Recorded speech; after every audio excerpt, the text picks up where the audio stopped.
Vou compartilhar com vocês um pouquinho a tela aqui que eu preparei, alguns slides, né? Espero que todos já estejam podendo observar também. Bom, pessoal, então nós falaremos hoje um pouquinho com vocês aqui, né, mediante a pauta sugerida também, sobre análise de solo e recomendação de corretivos e fertilizantes, né? Já tivemos um pouquinho um momento, né, de confraternização também nesse sentido. Só um minutinho. Vou colocar o apontador aqui para a gente poder alinhar um pouquinho mais. Então, em outro momento, já pude estar também com a empresa Júnior, né, passando um pouquinho mais sobre esse conhecimento e deixar desde já também o agradecimento por, mais uma vez, estar aqui, né, compartilhando nesse novo formato, mas também de não menos importante e muito engrandecedor também estar com todo esse time. E um pouquinho dessa galera, né, que foi nossa gestão. Então, nosso muito obrigado também por todos vocês que contribuíram para a minha história também até aqui no momento. Bom, pessoal, então, falando um pouquinho mais com vocês sobre análise de solo, né, a gente tem que ter sempre essa noção que é uma visão de sistema, né? Então, a gente vai estar sempre integrando o nosso sistema solo, planta, atmosfera. Uma questão, né, muitas vezes a gente pode discutir com os produtores rurais, né, que a gente pôde observar também durante a minha passagem na empresa Júnior, né, que os produtores, basicamente essa definição, né, é uma autoria contestada, algumas pessoas atribuem a Einstein, outros autores, mas não, de toda forma, não quer dizer uma real definição, né? Que a definição de sanidade é fazer a mesma coisa repetidas vezes, né? E esperar resultados diferentes. Então, muitos produtores querem cuidar da terra, o solo dele, da mesma forma e esperar que a lavoura responda. Então, como que um produtor em si vai conseguir uma resposta diferente? Buscando algo diferente, fazendo uma análise de solo, fazendo uma interpretação correta dela, né? E nós estamos aqui, a empresa Júnior está aqui também, para solucionar esses questionamentos. Então, tenho certeza que após esse compartilhamento de ideias, nós vamos entender um pouquinho mais dessa importância e trabalhar juntamente com todos, né, nas suas áreas de abrangência. Bom, nossa sequência, né, nesse tempinho que eu estarei com vocês, eu vou buscar permear um pouquinho sobre essa importância da análise de solo, os detalhes que realmente fazem a diferença em si nas recomendações e perfazendo também um pouquinho sobre recomendações que a gente pode inferir quando a gente estiver trabalhando também a campo. Né, esse tema foi um tema muito contemplado em si também durante a minha passagem pela empresa Júnior, né? Então, nós nos deparamos com várias circunstâncias de análise de solo, seja por motivos de projeto de irrigação ou mesmo análise química do solo, né? E é algo recorrente. Então, a gente pode sempre englobar isso em nossos trabalhos sobre esse complemento em si com esse outro projeto, né, de recomendação de corretivos e fertilizantes em si nas nossas atuações profissionais também, né? Claro, pautando pela credibilidade e confiança em si que a gente vai tendo com base no tempo. Então, sobre essa importância, né? Então, nosso acompanhamento, a nossa importância da análise de solo é realmente como eu mencionei com vocês. Então, se a gente tem que saber como que a gente pode proceder, como que nossa planta está localizada ali também, como que a gente vai fazer esse procedimento, né, de nutrição das nossas lavouras, das nossas plantas. Então, esse acompanhamento nutricional que vai acontecer nas nossas lavouras, ele pode permear a análise de solo, então, que a gente vai contemplar um pouquinho aqui hoje com vocês.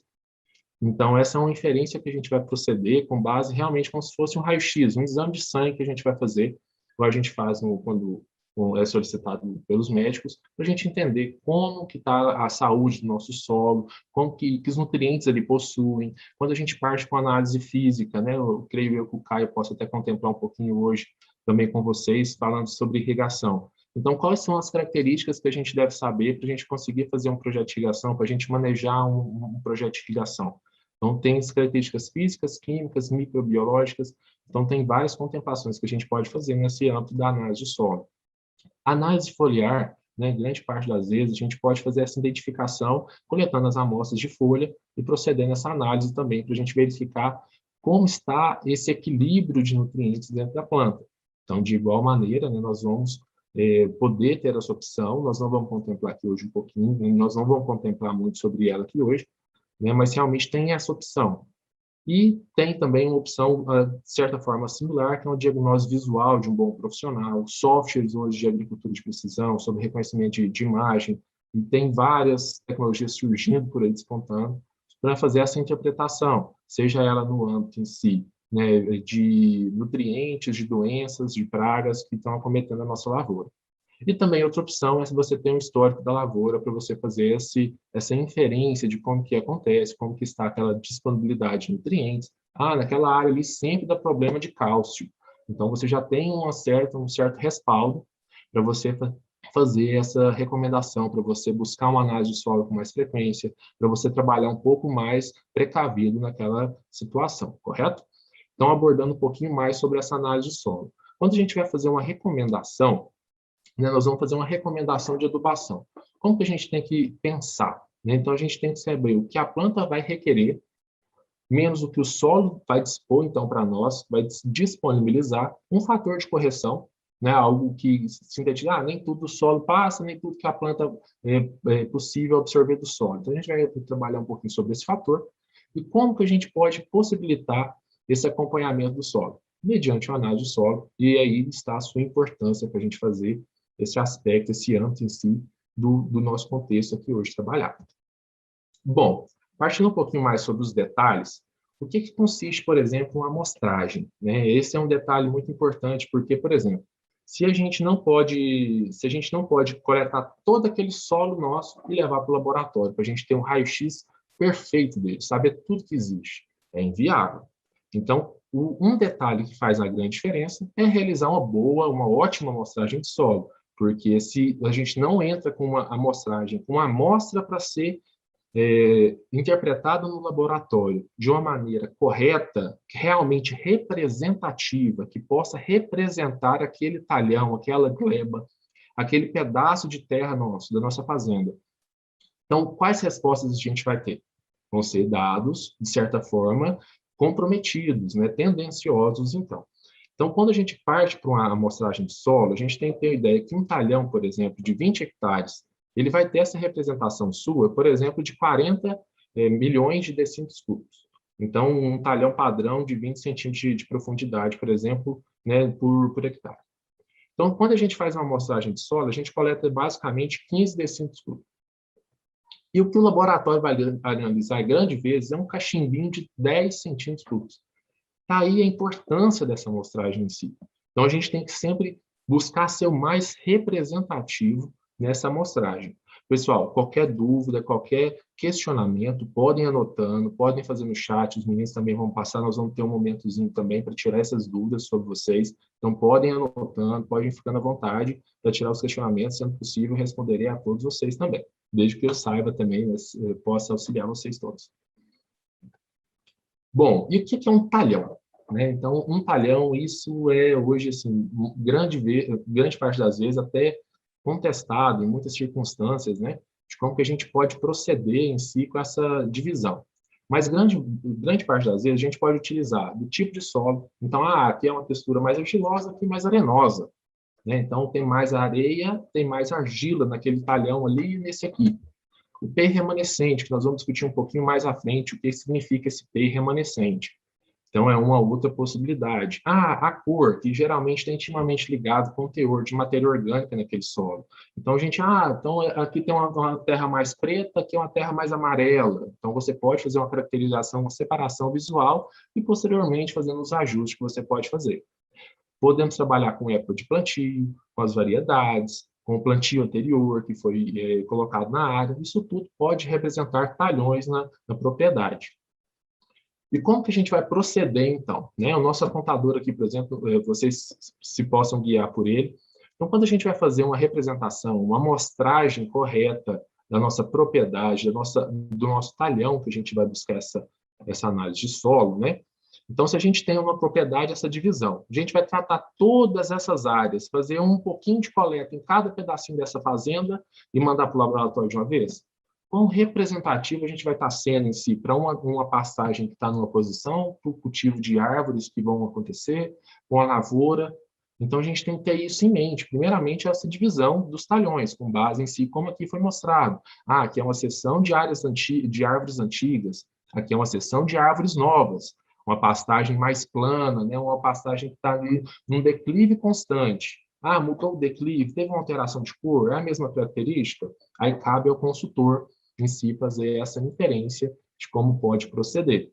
Da mesma forma, uma cultura em si que não foi adubada, uma cultura que foi adubada, um trecho aqui que já foi adubado, não, né? Então, tudo isso a gente pode levar em consideração. Mencionando um pouquinho com vocês sobre a época, né? Então, como eu vou trabalhar um pouquinho mais assim no conceito em si, como se fosse aqui na minha região do Cerrado Mineiro. Então, a gente pode considerar basicamente essa época agora na entre-safra, né, o final das chuvas, abril, maio, junho, dependendo, para a gente fazer essa coleta de solo, para a gente fazer essa amostragem, para a gente mandar para o laboratório. Porque vai culminar em si, grande parte, nas aplicações que nós vamos proceder para a safra. Né? Então, basicamente, se a gente faz uma interpretação em abril, o resultado do laboratório sai no início de maio. Então, para a gente proceder a compra de corretivos, de fertilizantes ainda que possam vir a auxiliar na nossa lavoura, né? Desde que a gente possa proceder essa compra também. Então, tudo isso ainda vai ter tempo. O calcário em si, que nós vamos comentar um pouquinho mais sobre a calagem, ele demora 2 meses em si para reagir no solo, para neutralizar a acidez do solo. E o quanto nossos solos são ácidos. Então, nós moramos num país tropical, essa acidez é constante, 2 em 2 anos, no máximo, ano em ano. Nós vamos proceder a essa coleta, fazer essa interpretação, principalmente para calagem, para corrigir essa acidez do solo. Bom, e as formas em si que nós vamos fazer essa coleta, né, que também muito representativa. Então, se a gente fazer esse procedimento de coleta, nós podemos utilizar as ferramentas um trado roscado, podemos fazer um trado Roland, podemos fazer maquinários em si, hoje em si, em grandes áreas. Então, como que a gente vai lá manualmente rodar aquele trado, posição por posição, se a gente utilizar ainda ferramentas de agricultura de precisão, como que a gente vai fazer aqui a cada 100 metros a gente fazer uma coleta, 50 metros a gente fazer uma coleta? Então, como que vai ser esse gasto com o pessoal? Então, muitas vezes é viável fazer essa aquisição de um maquinário para conduzir essa coleta de solo a campo. Então, vocês podem observar nessa imagem aqui, que muitas vezes não é uma quantidade grande, é o trato que saiu nessa a terra que saiu nessa rosca. Esse solo aqui, você pode fazer essa coleta nesse ponto, dependendo, juntar com o ponto ali na frente. Então, buscando essa representatividade do seu talhão, da sua área. Então, você pega um pouquinho aqui, um pouquinho ali, mistura tudo, como está representado nessa figura dos baldinhos. Você pega aqui, faz essa coleta em si, joga nesse baldinho. Aí, mais na frente, você joga um pouquinho mais naquele balde. Joga lá na frente, você pega tudo aquilo ali, mistura e vai separar a quantidade que vai para o laboratório. Então, esse é um procedimento em si, para você tornar uma amostra mais homogênea, representativa do seu talhão. E como que a gente pode proceder? A gente vai fazer essa condução da amostragem bem na linha de plantio, onde que teve adubação agora há pouco, por exemplo, na última cultura. A gente vai proceder em si na entrelinha? Não, pessoal. Então, nós vamos proceder basicamente como está demonstrado nesse exemplo da pá. Então, buscando representar a faixa que teve adubação, a faixa que não teve adubação, o mais representativo. Muitas vezes nas áreas, igual a gente tinha na figura anterior, a gente faz o caminhamento zigue-zague, indo e voltando, pegando na parte de cima, pegando na parte de baixo, daqui e dali.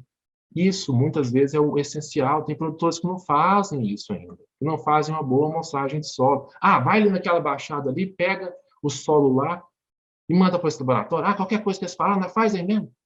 Quando faz? Ah, todo ano eu jogo 1 tonelada de calcário, não sabe se o solo dele precisa. Então, a gente tem que buscar essa representatividade em si nas nossas amostras, fazer uma boa amostragem para a gente conseguir inferir ótimos resultados e características para a nossa recomendação. Ok? Então, por exemplo, quando a gente mandar para o laboratório, a gente tem que proceder a essa correta identificação. Então, se você não sabe essa identificação do que você coletou, você pode coletar amostras de 0 a 10 centímetros de profundidade em todos os pontos, depois coletar de 10 a 20, de 20 a 30, de 30 a 40. Você vai recomendar quais são as características que você está buscando, qual que é a cultura que você vai implementar. A depender se é uma cultura perene, né, um café, uma lavoura de laranja, de citros de forma geral, a gente vai proceder a amostragem talvez até 60 centímetros de profundidade. Mas a área efetiva de raízes das plantas que vão estar conduzindo na nossa lavoura, basicamente, cada cultura vai ter a sua faixa específica. E é naquele local, naquela concentração de raízes que mais existe daquela planta no solo, que a gente vai buscar fazer essa amostragem de solo para ser o mais representativo possível. ok? Então, proceda essa identificação. Se você quiser mandar para o laboratório 1, 2, 3, não tem problema, mas desde que você saiba o que aquilo ali se trata. Quando a gente chega o resultado, né, do laboratório, vão estar aqui várias características, geralmente cada laboratório em si tem a sua peculiaridade de análise, o pacote em si que ele trabalha de análise mínima, né, a análise padrão. Então, você vai lá, tem características em si gerais, é CTC, de bases, né, soma de bases. Então, é boro, é ferro, os micronutrientes, potássio, fósforo. Então, cada um deles vai ter as suas características. Então, você vai receber um resultado próximo desse um pouquinho demonstrado aqui com vocês, que a gente vai mostrar outros resultados também, como nesse caso. E o que eu gostaria de frisar um pouquinho com vocês? Os extratores. Então, a gente, para cada análise em si, nós vamos ter essa recomendação, os extratores que possibilitaram, porque a gente pegou aquele solo e buscou inferir qual é o resultado. Então, a gente utilizou uma certa metodologia. Então, todo laboratório ele vai estar apresentando com vocês um pouquinho mais desses extratores. Então, leiam a legenda também, de quando vocês procederem essa amostragem de solo, para fazer essa interpretação dela, ok? Mais características, pessoal, cada simbologia, o que cada complemento representa, eu tenho certeza que vocês vão saber, vocês vão conseguir inferir. Então, por exemplo, o que é uma condutividade elétrica? Não foi solicitado, mas toda a efetividade em si que vai acontecer de troca ali no solo. Então, aqui que é o P remanescente, é uma representação em si do que vai acontecer. Isso é possível, basicamente, onde? Buscando as tabelas manuais, os manuais. A gente pode buscar isso facilmente, o que cada simbologia ali representa. Então, o pacote padrão em si dos laboratórios, não menos por isso, é o padrão. O mínimo em si ali você tem que saber. Você saberá o que significa. E, posteriormente, complementar aquilo ali, você pode sugerir, é uma lavoura de café, então eu quero saber um micronutriente que não é analisado na análise padrão que você solicita.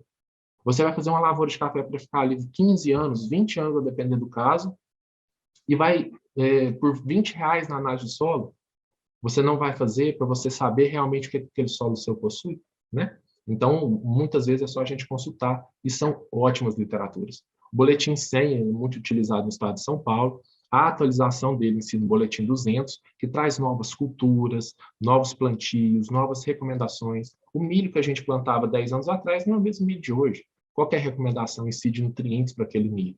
Então, a gente vai buscar nessas atualizações manuais, mas também nas atualizações que a própria universidade nos fornece, com base nas suas pesquisas, ok? Em Minas Gerais, em si, trabalhando grande parte das vezes, a quinta aproximação é um ótimo exemplar, uma ótima consulta que a gente pode fazer. E a partir dela, existem várias tabelas.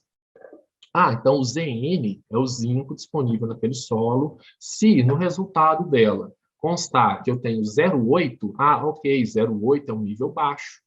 Então, como que a gente pode proceder, então? Então, está no nível baixo de zinco, como que eu vou tratar daqui para frente? E assim com todos os nutrientes. As tabelas em si nos fornecem esses parâmetros. Se você quer seguir, se você quer fazer alguma complementação, se você quer conseguir, não, mas olha, eu preciso disso aqui porque depois eu vou entrar com uma outra cultura e não vai dar tempo de fazer uma adubação no solo. Então, você pode proceder desde que você saiba o que você está fazendo, uma adubação um pouquinho a mais agora, prevendo aquele gasto da cultura agora e depois, posteriormente, o novo plantio que você vai fazer. E isso aqui, por exemplo, assim, tem representação na quinta aproximação e no boletim 100. Então, basicamente, os tabelamentos e essa busca por cada simbologia é muito suficiente.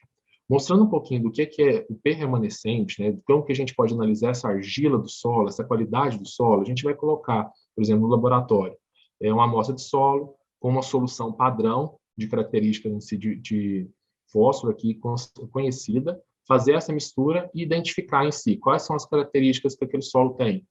Então, o que permaneceu na solução, por exemplo, é o que o solo não absorveu. As argilas, de forma geral, elas conseguem absorver, permanecer nela, fixar grande parte dos fósforos. Por isso que dificilmente nós vamos ver solos que têm excesso de fósforo. São exceções, locais que fazem plantio direto, adubações além do recomendado, além do necessário, por muitos anos, que é um solo mais recente, mais novo, que não tem tanta argila, dependendo, outras características de silo de solo. Então, é onde que, em grande parte, nós já vamos trabalhar com esses conceitos, com essa vivência nossa em si, tá ok? Então, o P remanescente quer dizer um fósforo que remanesceu naquela solução, então, que permaneceu naquela solução. E é uma representação de quão argiloso pode ser o nosso solo.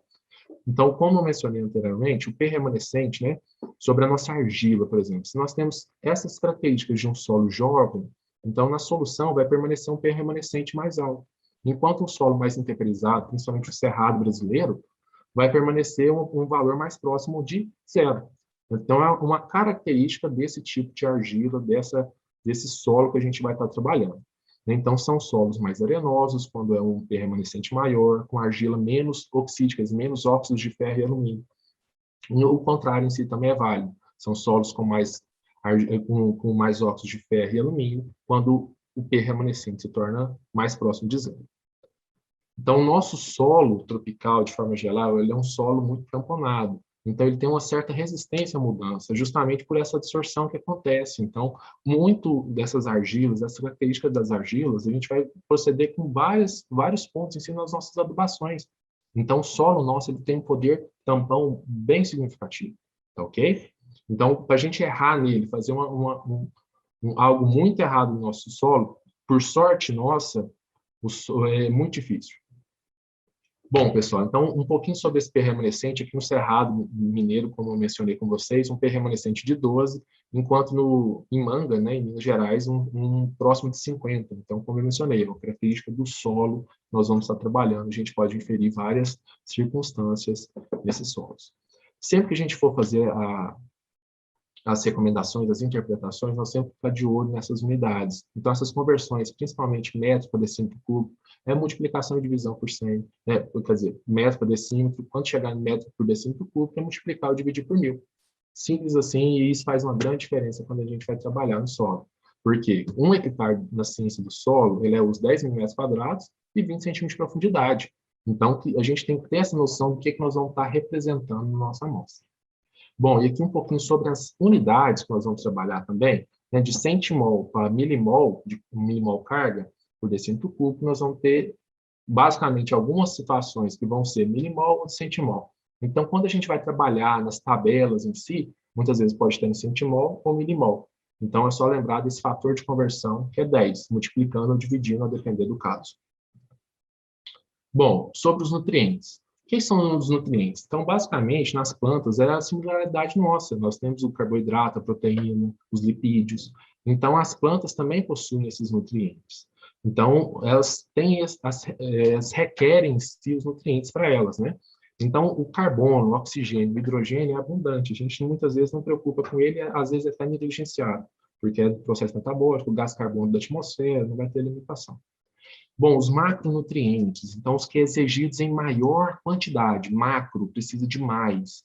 Então, nós vamos trabalhar com nitrogênio, fósforo, potássio. Então, grande parte das formulações de adubos que a gente vai ver por aí, trabalha nessa sequência, nitrogênio, fósforo, potássio, NPK. Então, basicamente, essas sequências são os principais em maior quantidade. Posteriormente, também tem dos macronutrientes o cálcio, o magnésio, né, o Ca, Mg e o enxofre. Então, são os mais requeridos pelas plantas. Posteriormente, tem os micronutrientes. Os micronutrientes, então, são como se fossem, por exemplo, as vitaminas para o nosso corpo. Então, a gente precisa delas, mas em menor quantidade.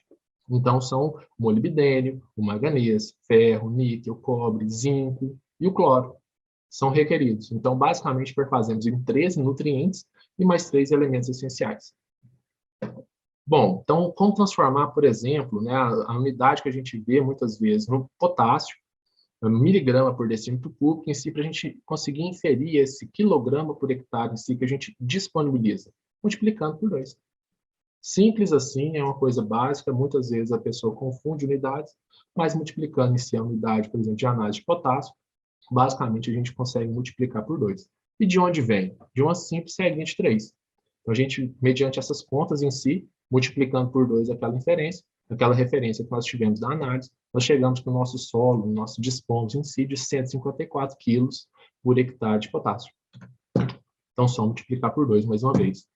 E 100 mol carga por decímetro cúbico em si do cálcio e do magnésio, a gente pode multiplicar por 400 e por 240, respectivamente, para a gente conseguir essas unidades em quilos por hectare, que é o que a gente vai dispor, que está presente ali no nosso solo, mas também pode ser utilizado, por exemplo, o fator inverso, quando a gente vai fazer qualquer recomendação. Bom, pessoal, para converter, então, o potássio que a gente tem, né, em K2O, que é a fórmula de presença, basicamente, vamos assim dizer, de reação, né, que vai acontecer dos nossos adubos, né, e o P2O5 também é singularidade no fósforo, então a gente também vai ter esses fatores, né, que são basicamente 1,205 e 2,29. Então, regrinha de 3, a gente consegue fazer essas inferências do porquê essas unidades, trabalhando a massa molecular de cada nutriente, tá ok?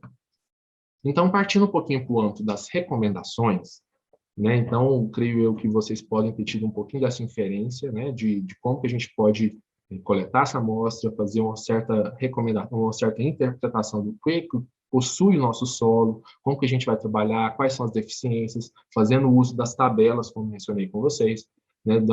O embasamento teórico que a gente disponibiliza para aquela localidade. Então, a gente parte em si para o âmbito das recomendações. E, então, a gente vai fazer essa volta um pouquinho. O que é a calagem, né? A calagem é a utilização de um óxido, né? Grande parte das vezes em si o calcário, que é o mais utilizado, grande parte abundante, um pouco mais barato, e tem em si essa vantagem em si, de neutralizar essa acidez. A própria planta, para ela colocar os nutrientes que ela precisa, né? Para dentro dela, vamos assim dizer, ela tem que jogar hidrogênio. Então, ela acidifica o meio que ela está. Vamos falar assim, ninguém brigar comigo é um entendimento bem simples, né, das situações. Então, tem as recomendações, várias literaturas em si, a gente pode trabalhar com essa fórmula mais simples, né, trabalhando a saturação, né, toda a capacidade que tem o nosso solo, um fator em si, Y e X, que a gente vai poder utilizar, inferir, e com base em todas as características do nosso solo, a quantidade que já dispõe, ou mesmo essa outra fórmula. Então, essas são equações que a gente pode simplificar, que a gente pode calcular facilmente também para a gente fazer essa calagem. Não vou entrar no mérito necessariamente sobre cálculos com vocês, até por questão do nosso tempo, mas eu creio que vocês não terão também dificuldades, né, nessas simbologias, em cada representação, e como que a gente pode fazer esse cálculo dessa necessidade. Contudo, essa necessidade não quer dizer a quantidade que a gente vai inferir. Então, para a gente saber essa quantidade, nós vamos ter essa necessidade que nós calculamos. Se a gente vai aplicar, por exemplo, em toda a minha área ou apenas em uma faixa. É uma cultura perene, eu vou aplicar só na entrelinha. Então, qual que é essa superfície? É 60%? É 70% ou é 100%? Então, aí fica a critério em si, né, dessa necessidade, dessa recomendação de calagem, né, para neutralizar esse pH do nosso solo, que geralmente é ácido. Né, a profundidade em si que nós vamos proceder a essa incorporação. Então, essa incorporação, o calcário, ele só consegue reagir grande parte das vezes quando ele é misturado ao solo. Daí a importância da época em si que a gente faça essa interpretação, para proceder em si essa movimentação de solo, esse preparo de solo para a gente fazer a nossa cultura, e o calcário estar ali reagindo no solo já. Para a gente fazer essa movimentação e incorporar ele juntamente ao solo, para fazer essa neutralização na faixa que a gente desejou. Então, se você tem um maquinário na sua propriedade e consegue incorporar, misturar esse calcário a 30 centímetros de profundidade, então você, nessa ocasião, e você quer fazer isso, né? Você vai proceder em si com essa profundidade de 30 aqui, nessa equaçãozinha simples. E o PRNT quer dizer um pouquinho mais sobre esse poder reativo. Então, quanto daquele calcário que consegue reagir com o meu solo e realmente neutralizar aquela acidez. Então, é uma busca em si que você vai proceder juntamente com a fonte de disponibilidade daquele calcário seu. E existem outras fontes, a própria cal virgem tem um PRNT acima de 100, né, que é a base em si seria 100, né, dos óxidos. Então, quando você considera a cal virgem, muitas vezes ela vai estar acima desse 100. Então, você vai diminuir a quantidade que você vai. Então, realmente é aquela noção nossa. Se ele é mais concentrado, eu jogo menos. Se ele é mais fraco, eu vou jogar um pouquinho mais. Então, essa equação faz esse ajuste dessa quantidade que a gente vai requerer e aplicar no nosso solo. Bom, então, Umas características, geralmente, que a gente pode utilizar, né, de calcário comum, né, e da cal virgem, a gente vai ter esse PRNT, esse poder de neutralização, por exemplo. Se a gente for utilizar só a neutralização, lá naquela equação que eu mostrei anteriormente, nós vamos trabalhar só essa primeira equação. Então, por exemplo, nós vamos fazer esse cálculo. Então, a gente não está levando em consideração a quantidade de cálcio e de magnésio que vai ali presente. Então, eu estou para neutralizar a acidez. Se eu quero fazer uma preconização pela quantidade de cálcio e magnésio, eu vou proceder com aquele outro cálculo para a gente já considerar a quantidade que tem no solo e a quantidade que eu tenho que repor, né, de acordo com a necessidade de que vai acontecer na planta. Então, a gente pode fazer essa escolha, por exemplo, entre o calcário, entre a cal, de acordo com essas características, e também sempre levando em consideração o custo de aquisição e de aplicação para o produtor. E eu falei tanto assim, né, e por que dessa neutralização de acidez? O nosso solo, né, ele trabalha para as plantas nessa faixa, basicamente, que a gente vai mais encontrar os solos, entre 5 e 8, por exemplo, de pH, na grande maioria das vezes, mas existem solos mais ácidos e solos mais básicos. Claro que a gente vai ter que levar em consideração o caso. Mas a nossa tendência em si é sempre buscar essa faixa ótima para a maioria das culturas, para a maioria dos nutrientes estarem disponíveis para aquela planta, para aquela lavoura, para aquela condição. Então, essa faixa, como vocês podem ver, que está no rachurado, então nós temos aqui entre 6 e 6,5. É difícil alcançar? Talvez. Numa safra em si vai ter alteração? Pode ser. Mas é sempre o ótimo que a gente quer atingir. Então, muitas vezes a gente pode trabalhar em determinadas culturas até 5,7, né, dependendo assim, 5,5 eu não vou fazer aplicação ainda, não está compensando. Então, cabe ao consultor fazer essa inferência, mas sabendo que, para a maioria dos nutrientes, como vocês podem observar, a maior disponibilidade deles via solo, né, vai acontecer nessa faixa entre 6 e 6,5 de pH do solo. Então, por isso, esse é o nosso objetivo em si com a calagem. A gessagem é outro processo em si, que ela não necessariamente neutraliza a acidez. Ela é, repõe, né, níveis de cálcio e magnésio e neutraliza o alumínio, que muitas vezes é outro dos vilões, principalmente no cerrado. O alumínio em si, né, disponível no solo, na solução do solo, é tóxico para as plantas. Da mesma forma que nós não podemos comer alumínio da panela. A nossa mãe sempre falou também, para de raspar a panela, menino. Vai comer alumínio para quê? Então, a gente vai proceder essa gessagem visando basicamente uma camada mais profunda, que a gente não consegue atingir com o calcário, né? Misturando aquele calcário, aquela cal na superfície do solo. Então, o gesso ele vai ter uma aplicação basicamente para profundidade, então entre 20 e 40 centímetros de profundidade no nosso solo. Então, ele repõe o nível de cálcio quando ele esteja, né, recomendado quando esteja inferior a 0,4 centimol por decímetro cúbico nessa profundidade de análise de sólido de 20 a 40, né, os teores de alumínio nessa camada também estejam acima de 0,5, que se tornaria mais tóxico para as raízes estarem ali, né, e a saturação para alumínio, que é o Mzinho lá da nossa interpretação, vai estar superior a 30%. Então, das cargas possíveis de estar com nutrientes para disponibilizar para a nossa planta, 30% delas estão ocupadas com alumínio. Então, é um fator significativo e a gente pode entrar com essa recomendação de gessagem. Então, acontece essa ligação, né, do alumínio com o sulfato e vai acontecer essa neutralização dele. Como a gente procede essa gessagem, né, essa quantidade, essa necessidade? A gente vai calcular como se fosse a necessidade de calagem para aquela profundidade e proceder com 25% daquela necessidade. O cálculo mais simples para a gente proceder com essa necessidade de gesso na nossa lavoura.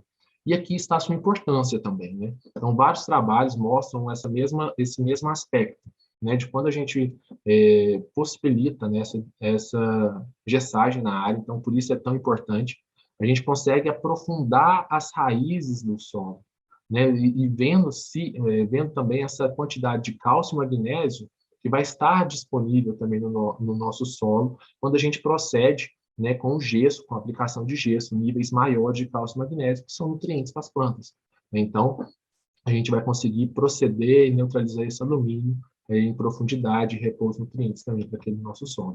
E aqui também o aspecto em si de volume de raízes. Quando a gente faz esse aspecto em si sem gesso, quando a gente analisa uma lavoura, a concentração de raízes dela vai estar na superfície. Enquanto a gente conseguir com gesso um aprofundamento dessas raízes, possibilitando em si um estresse menor para a planta, porque se tiver um veranico, ela tem raízes em profundidade, ela vai conseguir sobreviver. Isso reflete em quê? Produtividade para os nossos produtores.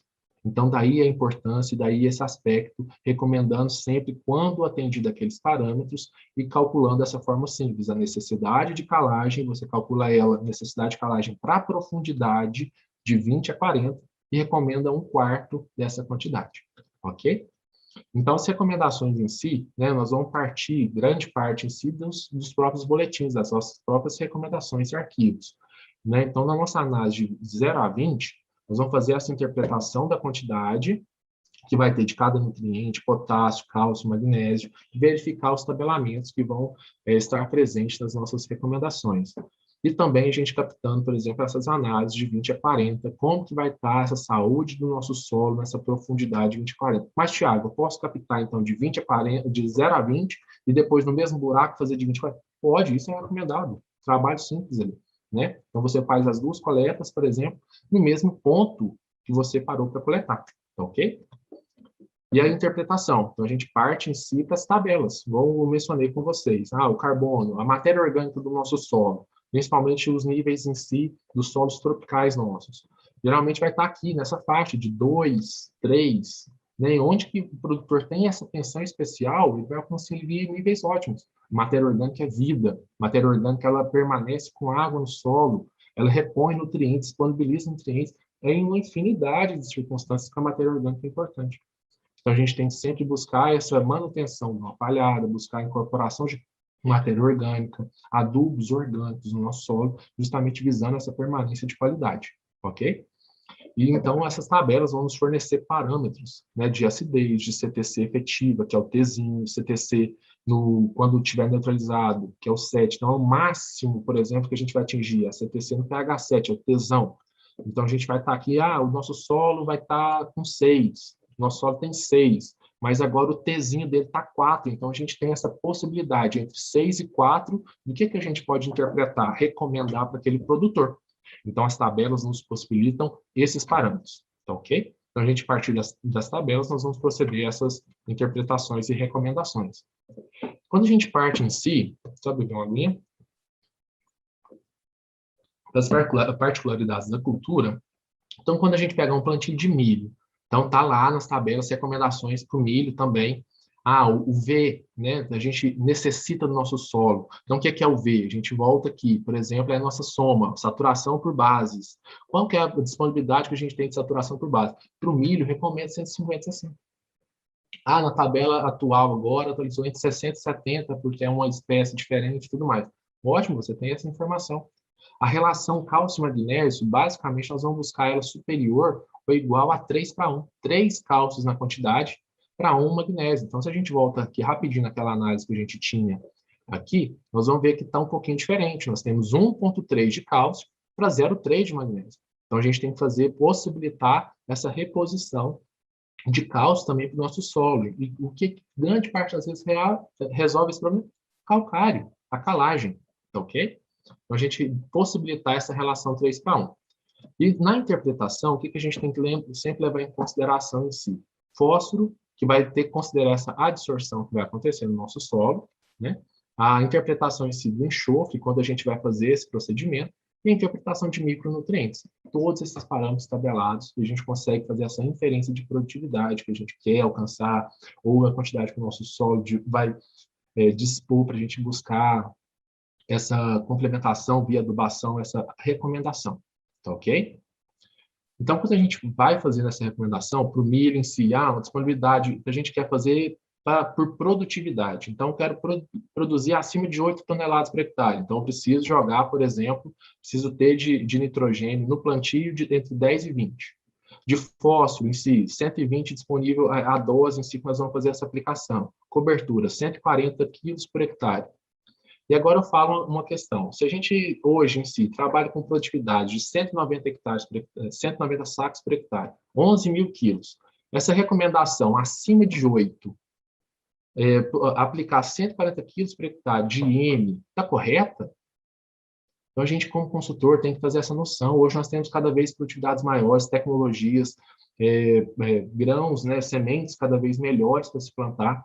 Então, a gente tem que sempre buscar essa atualização, fazer essa consulta, né, de o que está sendo trabalhado, né? Então, sobre também sugestões de aplicações, por exemplo. Então, a gente vai trabalhar aí com 200 quilos, quando é para grãos, essa produtividade, como eu mostrei, por exemplo, para vocês, né, entre 10, ali, um pouco mais de 10, então 200 quilos de nitrogênio e os outros nutrientes. Então, a gente fazer essa atualização em si que vai acontecer. Passando um pouquinho sobre as peculiaridades rapidamente, então, os nossos solos, né, pela característica geral em si que acontece, eles conseguem fornecer entre 60 e 80 quilos de nitrogênio por hectare ano. Então, a gente consegue fazer essa noção em si que o nosso solo vai conseguir fornecer pela oxidação da matéria orgânica, por tudo que vai estar ali acontecendo. E a cada 20 quilos de nitrogênio, né, para cada 1% de matéria orgânica no solo, geralmente é o preconizado, pela manutenção daquela matéria orgânica. Então, se a minha recomendação, por exemplo, para a planta, para a produção de milho é 120, então seria conveniente, por exemplo, a manutenção, incorporação, né, de toda a matéria orgânica, que eu aplicasse, por exemplo, 140. Então, a gente tem que ter essa noção da relação dos nossos solos fornecerem da matéria orgânica que vai acontecer. Né? Então, por exemplo, considerar sempre que a cada 1% de matéria orgânica, acima dos 3, mineraliza, fixa esses 20 quilos por hectare, para preservar justamente ela. Nos plantios direto, por exemplo, que a gente vai fazer, a gente recomenda em si aumentar essa adubação nitrogenada no plantio por 30 quilos por hectare. Então, a gente pode ver nas tabelas lá que seriam basicamente 10, entre 10 e 20. Então, aqui já são 30, por exemplo, nas atualizações. E o que será daqui 2 anos, 5 anos, com as nossas necessidades, com o nosso solo que a gente vai ter na propriedade? Convém a gente fazer essa análise e interpretação. Quando a gente faz plantios em sucessão, soja safra e milho segunda safra, né, ou em rotação com a cultura da soja, a gente pode reduzir, porque a soja fixa 20 quilos, basicamente, na média, de nitrogênio por hectare. Né? Então, nessa recomendação do milho segunda safra, a gente consegue fazer essa redução de 20 quilos. E quando o solo for arenoso, né, então aquela inferência que a gente fez do P remanescente ou de uma característica física, uma análise física do nosso solo, quando a gente proceder, também é uma opção, né? Então, a gente vai fazer essa, quando for uma adubação de potássio, né, superior a 80 quilos, a gente deve parcelar, porque o solo arenoso, ele lixivia, ele perpassa os nutrientes mais rápido, ele não segura, não retém. Então, a gente tem que ter essa atenção do que está acontecendo também na nossa lavoura. Bom, né, então as nossas recomendações vão passar, igual eu falei com vocês, né, nos micronutrientes também, né, então a gente vai verificar essa calagem, a análise de solo, as doses de nutrientes, né, o histórico da área e também as opções que vão estar disponíveis dos nutrientes para nós. Né, então, sempre atentando também às quantidades mínimas que vai acontecer para o milho, para outras culturas de necessidade, o que se presume nas tabelas, tá ok? Então, a gente vai fazer as inferências, né? Então, por exemplo, o pH está 6 quando é em água, 6,8 é elevado. O cálcio, né, está menor que 2,4, então ele está baixo. O magnésio, né, ele deveria estar 0,9, então está baixo. O potássio, né, deveria estar 0,3, então está baixo. A CTC, né, uma CTC baixa, ele tem uma capacidade de reter cargas, de reter nutrientes no solo baixa. Então, a gente tem que sempre levando em consideração essas características quando a gente bate um olho numa análise de solo, tá ok? Então, como pude mostrar para vocês, também é uma característica, por exemplo, de um solo de baixa argila e grande quantidade de areia. Então, a gente tem que sempre ter essa noção, né, de baixo teor de argila, né? Então, a gente vai ter uma baixa CTC. É importantíssimo a gente preservar essa matéria orgânica no solo. E como a gente pode proceder? Cobertura no solo, fazer o plantio direto. Quando a gente tem uma baixa CTC, a gente tem um baixo poder tampão. Então, qualquer quantidade de adubo, a gente tende a alterar aquela solução do solo. Então, a gente proceder com cuidado essa calagem, com essa disponibilidade dos nutrientes no solo. Ok? Então, a gente vai tendo essas peculiaridades que a gente pode fazer também nos nossos solos. E onde que a gente vai parar? A agricultura de precisão está aí, a agricultura digital, como o professor do nosso departamento, o professor Sardo, no canal dele também mostra constantemente. Né? Como que a gente pode definir melhor, né, os talhões, as zonas de manejo de igualdade? Convido vocês também um pouquinho, né, na página da nossa professora Flora, Agricultura de Precisão e Projeto de Marcas, uma mesa redonda também que pude estar presente na semana passada, discutindo um pouquinho mais sobre como melhor definir zonas de manejo. O que são as zonas de manejo?